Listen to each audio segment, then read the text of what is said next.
Tahun berganti tahun, abad berganti abad, candi-candi ini masih tetap tegak berdiri.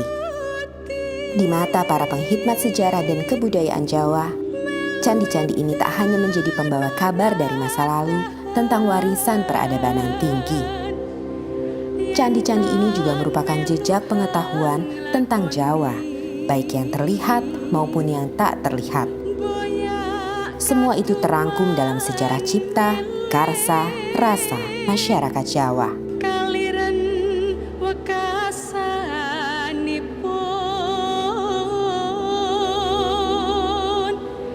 dilalah karso Allah bejo bekjaning kang lali luwih bejo. Segenap pencapaian kebudayaan dan kesusastraan Jawa tidak diraih begitu saja dalam waktu yang singkat. Prosesnya dapat dilacak hingga Majapahit, bahkan era sebelumnya. Dalam titian waktu, Mataram merupakan puncak dari kejayaan kebudayaan dan kesusastraan Jawa. Jawa pernah mengalami masa gemilang. Mulai dari zaman Majapahit. Nah itu kemudian ada krisis dan kemudian akhirnya berdiri Mataram. Nah saya itu Mataram lebih melihat ke dalam. Nah waktu itulah mulai sebenarnya dugaan saya dan pikiran saya proses pemurnian peningkatan untuk kebudayaan Jawa. Nah itulah apa yang dikatakan mulai periode yang disebut orang asing the Byzantine period of the Japanese history. Jadi zaman Bizantium dari sejarah Jawa ketika Jawa lebih sibuk memperhalus kebudayaannya. Nah sejak itulah baru mulai sebenarnya bahasa Jawa bertingkat-tingkat itu. Dulu bahasa Jawa satu saja. Penghalusan kebudayaan pada zaman Mataram berdampak pula pada aspek ekonomi. Orang-orang Jawa yang sebelumnya banyak menjadi nelayan dan pedagang, kini beralih menjadi petani. Disinilah dimulai era Jawa yang agraris. Salah satu indikator perubahan zaman itu nampak pada Pranoto Mongso. Bentuk formal penanggalan Jawa ini mulai diperkenalkan sejak akhir abad ke-17. Kalender ini merupakan panduan bagi para petani dalam mengerjakan sesuatu agar tak mengalami kerugian. Dari sinilah waktu waluku atau membajak sawah ditentukan. Akan tetapi, penanda bagi para petani dalam Pranoto Mongso tidak sepenuhnya dapat berjalan ketika diberlakukannya kultur stelsel atau tanam paksa yang sangat menyengsarakan petani karena sistem pemerintahan kolonial yang sangat buruk. Pemerintah kolonial menekan petani dengan memaksa menanam hasil komoditas yang seluruhnya harus disetorkan kepada pemerintah. Ditambah dengan para pejabat lokal yang haus akan harta dengan menjilat penguasa, menyebabkan rakyat miskin menderita kelaparan yang menjurus pada meningkatnya angka kematian. Setelah Mataram pecah dari Surakarta dan Jogja, dan Surakarta malah pecah dengan Mangkunegara, dan kemudian 19 terakhir Jogja juga dipotong dengan Paku Alaman ya. Itu Jawa makin lihat ke dalam. Dan lagi juga Jawa yang berkeliaran sudah tidak ada lagi. Dulu waktu perang di Diponegoro itu sebagian besar mungkin Diponegoro itu orang berkeliaran keliling itu. Pengikut.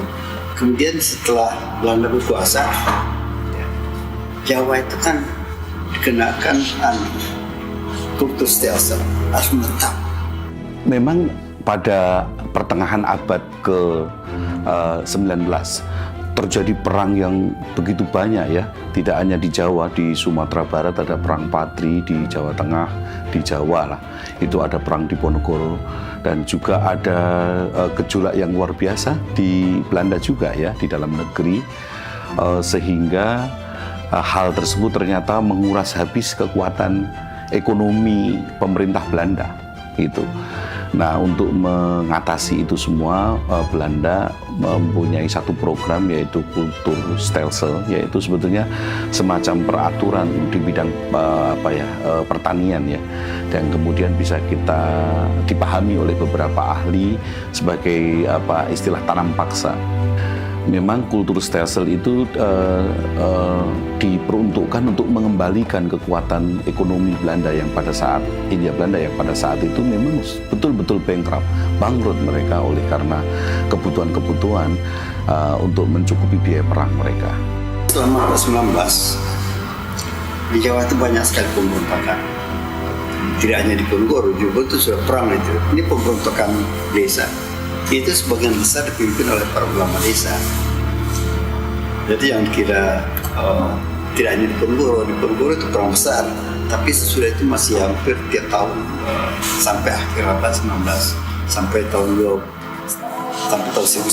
masih ada satu di sana berontak-berontak.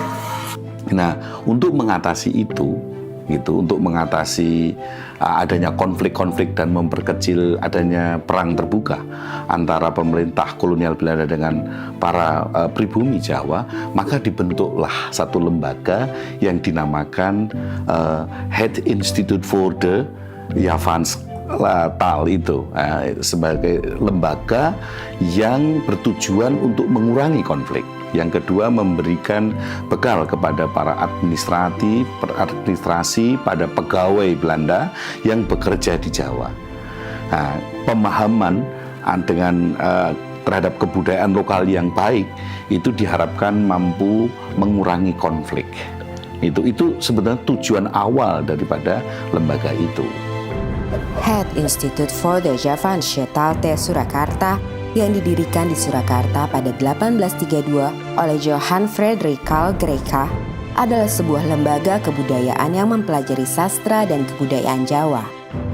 Disinilah Javanologi untuk pertama kali muncul. Secara terminologis, Javanologi itu kan disusun dari dua kata. Java merujuk di situ batasan budaya, juga bukan batasan administratif ya, tapi batas budaya, dan logos itu pengetahuan. Jadi Javanologi adalah set pengetahuan dan keterampilan tentang kebudayaan Jawa. Itu arti Javanologi. Di dalam Het Instituut voor de Javaanstaal itu bidang-bidang yang dipelajari di sana adalah bidang sastra, bidang bahasa, bidang kebudayaan, wayang, bahkan wajib itu mengetahui yang notabene semua itu menjadi butir-butir yang paling menonjol dalam kebudayaan Jawa, falsafah Jawa, dia harus tahu. Mempelajari bahasa, entah kaitannya dengan pemerintahan ataupun juga dengan nanti kaitannya dengan sastra, tapi mempelajari bahasa daerah tanah jajan itu sangat penting. Karena itulah pemerintah Belanda juga mendirikan semacam lembaga pendidikan bagi para pegawai untuk mempelajari bahasa. Nah, itu kenapa dilakukan? Di antaranya adalah bahwa apabila bahasa itu dikuasai, otomatis nanti karya-karya sastra ataupun buah-buah pikiran yang ditulis oleh orang jajan itu diketahui, maka akan mudah untuk menguasai daerah jajahan. Jadi ada maksud seperti itu.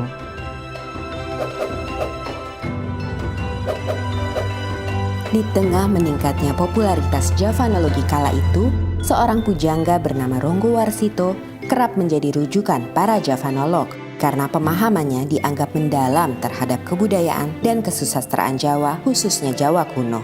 Ronggo Warsito itu adalah pujangga yang luar biasa, dan beliau ini di dalam mencipta karya ini meliputi 12 bidang ya. Ada bidang kesastraan, ada bidang pendidikan, ada bidang pengetahuan bahasa, ada bidang filsafat, ada bidang pedalangan, pengetahuan alam, bidang seni suara, babat, ramalan atau jonggo itu hanya 2, Sekolodang dan Jobelio. Kemudian silsilah dan perkamusan. Jadi ada 12 bidang. Nah, yang paling banyak itu kesastraan itu 24 judul. Ronggo Warsito adalah seorang tokoh munculnya sastra Jawa baru jenis geguritan. Karena sebelumnya bisa dikatakan ada karya sastra itu hanya puisi dan prosa. Puisi adalah tembang, prosa adalah gancaran. Gancaran adalah prosa. Sedangkan yang kategorinya itu geguritan adalah puisi, tetapi bukan tembang, itu belum ada. Yakni di dalam Serat Joko Lodang, yang itu dikategorikan tembang bukan, tetapi dikategorikan prosa bukan. Dan secara kebetulan di dalam satu bait tulisan awal dari Serat Joko Lodang itu juga ada sandiasmonya. Kalau dibaca dari atas ke bawah, suku kata yang pertama akan berbunyi Ronggo Warsito Boso Kadaton, sedangkan yang suku kata terakhir setiap baris bila dibaca dari atas ke bawah akan berbunyi Boso Kadaton Ronggo Warsito. Memahami Jawa kuno memiliki arti penting bagi Javanoloh. Dengan memahaminya, maka akan mendatangkan keuntungan, ketenaran, dan kehormatan. Namun, tidak demikian bagi pujanggat seperti Ronggo Warsito yang hampir tidak mendapatkan apapun sebagai informan bagi Javanoloh atau pemerintah kolonial. Zaman dulu kan segalanya kan sensitif ya, apa-apa saja mungkin bisa dilaporkan ke Belanda, sehingga kan Belanda kan sangat berkuasa atas Sunan, dan Sunan mungkin juga agak pikir-pikir kalau ada warganya atau penggawa keraton itu yang menentang pada Belanda. Makanya ya salah satu cara di dalam mengungkapkan hal seperti itu dengan cara simbolis. Kalau terang-terangan jelas nggak mungkin seperti ini. Dia menulis tentang misalkan saja di dalam Serat Kolotido misalkan saja. Isi awalnya memang hanya berlaku, dia mengkritisi keadaan kondisi kerajaan. Mangkyo derajating praja kawuryan wasunyaruri, rurah pangrahing ukara karana tanpa palupi. Hatilar silastuti sujana sarjana kelu kalulun kala tidha tidem tandaning dumadi hardayeng rat tining karoban rubedo. Ini adalah sebetulnya awal dari si Ronggo Warsito, jelas mengkritisi kondisi kerajaan saat itu. Punya raja, rajanya itu juga sekti, rajanya juga punya kewibawaan, pegawai-pegawainya baik. Tetapi kondisi saat itu tidak menyelesaikan masalah, huru-hara dan sebagainya. Sebagai pujangga Keraton Surakarta, Ronggo Warsito memelihara hubungan baik dengan para Javanoloh. Salah satunya adalah Carl Friedrich Winter. Sebegitu datang di Jawa ini dan ketemu si Ronggo Warsito, ternyata dia adalah seorang sastrawan, dia seorang yang cinta atas budaya Jawa, dalam hal ini sastra. Nah, karena dia itu juga sesama orang sastrawan, dia ingin menulis tentang sastra Jawa, merasa dirinya itu juga sudah barang tentu tidak sepaham seperti orang Jawa. Melihat seorang Ronggo Warsito itu pujangga keraton yang juga sebetulnya sudah memasyarakat, artinya orang luar pun bisa dekat dengan Ronggo Warsito, dia berguru, berteman, lalu sebagai seorang sahabat yang sama-sama menggeluti tentang budaya Jawa, dalam hal ini adalah sastra Jawa. Kalau kita lihat kronologinya, sebetulnya hubungan mereka itu pasca Yavanologi itu sudah berpindah ke Delft dan kemudian ke Leiden ya. Jadi sebetulnya itu keterkaitan mereka itu sebenarnya tidak secara lembaga gitu, tidak bahwa C.F. Winter memiliki keterkaitan dengan Java Institute, Institute for the Javan Study, iya gitu. Tetapi untuk di Jawa ini memang mereka memang bekerja sama dan membuat satu kesepakatan bekerja untuk menghasilkan beberapa karya sastra. Misalnya Kamus Jawa Kawi, kemudian Serat Aji Soko dan seterusnya, itu kan karya-karya mereka.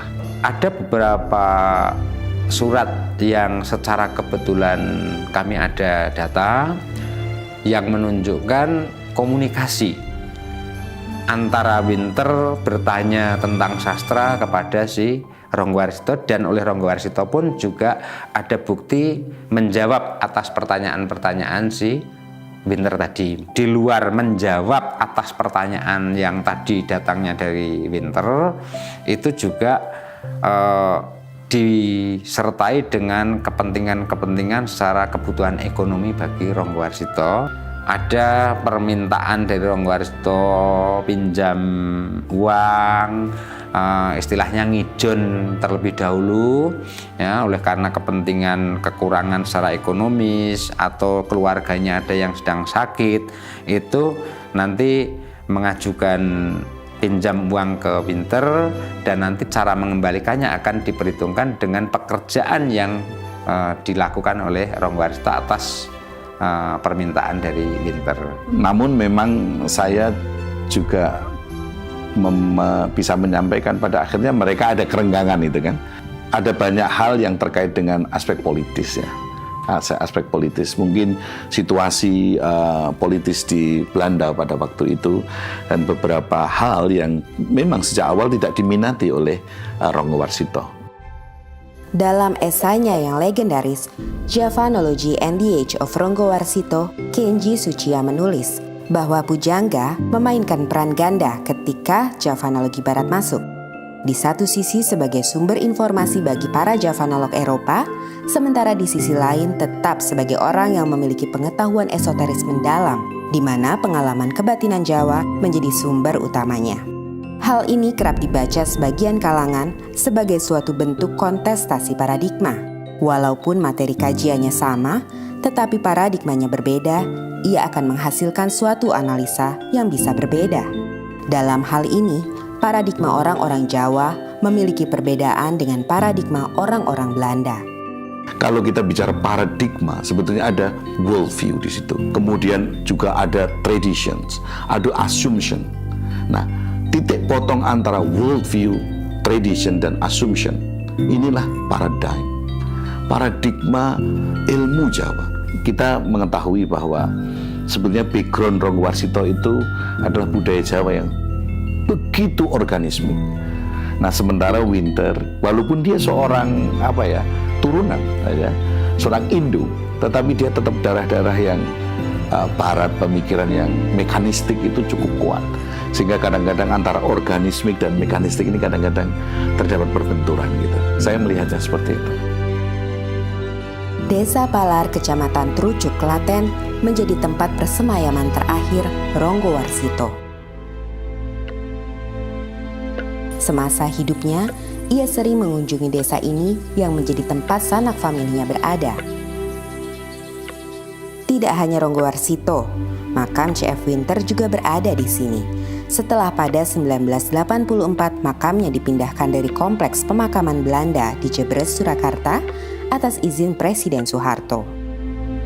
Pada hari-hari tertentu, makam Ronggo Warsito banyak dikunjungi para peziarah. Daya tarik Ronggo Warsito sebagai pujangga besar memang tidak hanya terdapat semasa ia hidup. Bahkan hingga hari ini, setelah sekian lama ia wafat, pesona itu tak memudar. Dan pasca wafatnya Ronggo Warsito, masih tersimpan begitu banyak arsip tentang Jawa, salah satunya sastra di negeri Belanda. Arsip-arsip ini yang sebagian besar berisi tulisan-tulisan Jawa membuktikan peradaban Jawa yang tinggi. Namun sayangnya justru tidak dipelajari dan dimiliki oleh orang-orang Jawa itu sendiri. Sejak 1842, Javanologi sebagai lembaga sudah tidak lagi berada di Jawa. Namun, secara individu, para Javanolog masih aktif dalam melakukan penelitian dan pengkajian. Salah satunya adalah Pisho. Karya terbesarnya berjudul Java in the 14th Century yang terbit sebanyak 5 jilid. Karena kedalaman kajiannya, ia dikagumi oleh para pemikir Jawa. Satu di antaranya adalah Profesor Sudarsono. Pada waktu itu saya diutus ke negeri Belanda untuk kerjasama antara Indonesia dengan Belanda. Lalu kemudian ketemu Dr. Pisho, itu gambarnya Dr. Pisho. Lalu kemudian, wah, saya senang sekali saya mendengar saudara Sudarsono menggantikan saya. Wah, saya juga bangga sekali dianggap menggantikan dia. Karena Dr. Pisho itu luar biasa pinternya. nulis kamus bahasa Jawa, orang Belanda.